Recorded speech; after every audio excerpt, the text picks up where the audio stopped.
Thanksgiving less than 2 weeks away, but do you know how to keep you and your family safe from having a kitchen fire? KHQA's Kalil is live at the Quincy Fire Department to show us how to stay safe during the holidays. Good morning, Lauren.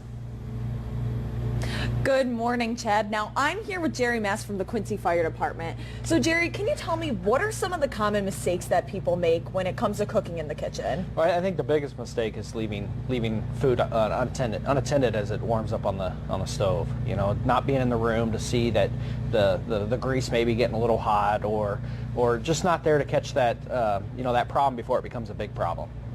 Now, do you guys get an increase in phone calls during Thanksgiving and the holidays, or what's that like? Yeah, nationally, the Thanksgiving is the biggest home fire day of the year, and we see it here in Quincy also. You know, we get a lot of grease burns, small fires, from big fires. It just depends on the year and what's going on that day. Now, is there one thing that people typically really do wrong that you keep getting phone calls over? Probably letting the grease get too hot. Letting that grease get to its ignition temperature and it turns to flames, and then you have a house fire or kitchen fire. And that's probably the biggest thing. And if working smoke detectors can cut down on the damage dramatically by giving you early warning, and just being there and not leaving it unattended. And do you have any advice for people how they can keep them and their family safe? Yeah, keep your kitchen area clear of clutter so there's no trip hazards wherever. Keep children 3 feet away from the stove so they can't reach up and grab that pot or pan and pull it down on them. Stay vigilant and keep an adult around open flames at all times. I'm here with Jerry Smith from the Quincy Fire Department. Now, how easy is it for kids, parents, people during the holidays to actually set a tablecloth on fire with those candles around? Well, what you have a lot of times, you see Jerry sitting back here at the kids' table. You want to definitely be sure to keep the candles and the lighters away from the kids. Also, you want to keep the candles off the kids' table. And we can see how easily something will catch on fire. Kids, if you leave the matches and lighters laying around, they're very curious to see how things work, and you can see how fast things go up here. But the main thing about this is, especially with the kids' table, you want to keep a kid-free zone around everything else as far as the cooking area, and the candles. Never leave the candles unattended. And again, keep all matches and lighters out of the reach of kids. Do you have any tips when it comes to, we're sitting at the dinner table, I'm reaching for the stuffing, somebody's reaching for the bread, people knocking over candles. Is there an alternative to not having the flames? You can actually use battery-operated tea lights, something that we recommend. There's no flame to it at all. It does make it look like a flame, obviously. Or if you have to use candles, or you can use the tea candles, the smaller candles, or if you want a larger candle, what you see in the middle of the table here is a wider base candle, something that's not going to get knocked over. Also, you want to keep loose-fitting clothing, and scarves, that type of thing, away from candles and any kind of open flames. And how common is a fire like this to happen during the holidays like Thanksgiving? Well, what we touched on earlier, Thanksgiving is the #1 day for home fires, and a lot of that is from the cooking. Also, you see things like this from candles and the matches and lighters in the kids' hands. And how quickly can somebody put out a fire like this? Should they throw water on it? Do you have any tips for that? Something like this, I mean, depending on what the floor covering is, it can catch the carpet on fire. You can be looking at catching drapes or furniture on fire if it's sitting close enough. But something like this with an ordinary combustible with paper or cloth, you can use a water to put it out, or a small dry chemical extinguisher can also be used. Well, within the hour, we are actually going to be dropping this frozen turkey into the fryer behind me. So, Jerry, can you tell me how hot is this grease right now? Well, right now we're at about 520 degrees, so we're way hotter than we should be if we were doing this the right way.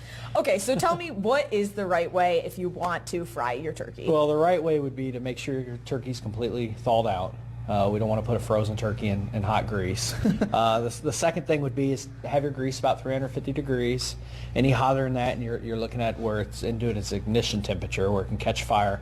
And also, make sure your level of grease isn't too high that when you put the turkey in, it's going to bubble over.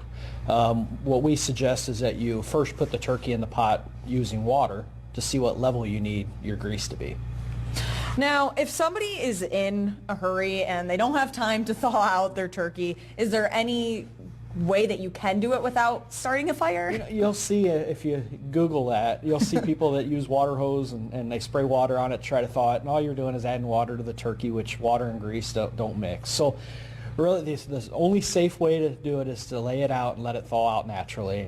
And it's going to take some time, but that's a safe way to do it. So you'd probably want to just buy it already thawed out. That would be a lot easier, yes.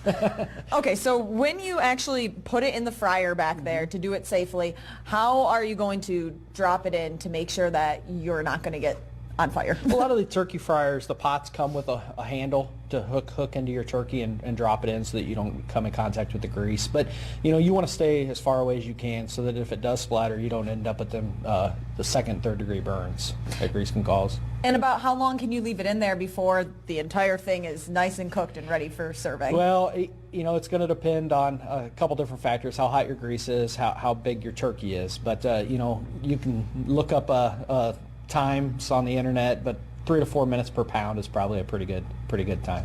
Well, we are just seconds away from dropping a frozen turkey into very, very hot grease. Now, Jerry, can we get one last check on how hot is the grease right now in there?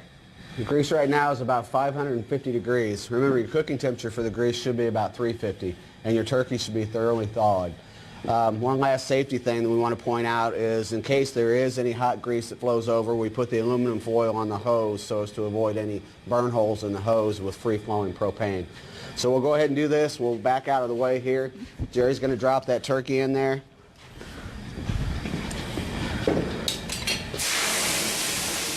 Whoa! Oh my goodness!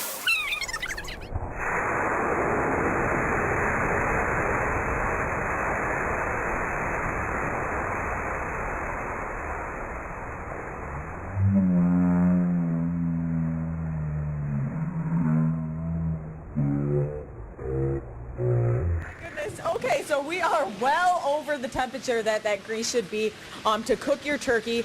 You do not want that to happen at home. So again, do not have that happen at home. You want to make sure that you do not have the grease that hot or a frozen turkey dropped into there. Pretty big fire. The grease went everywhere. You don't want that kind of mess in your kitchen. So make sure you take those safety tips before you start cooking on Thanksgiving. Chad?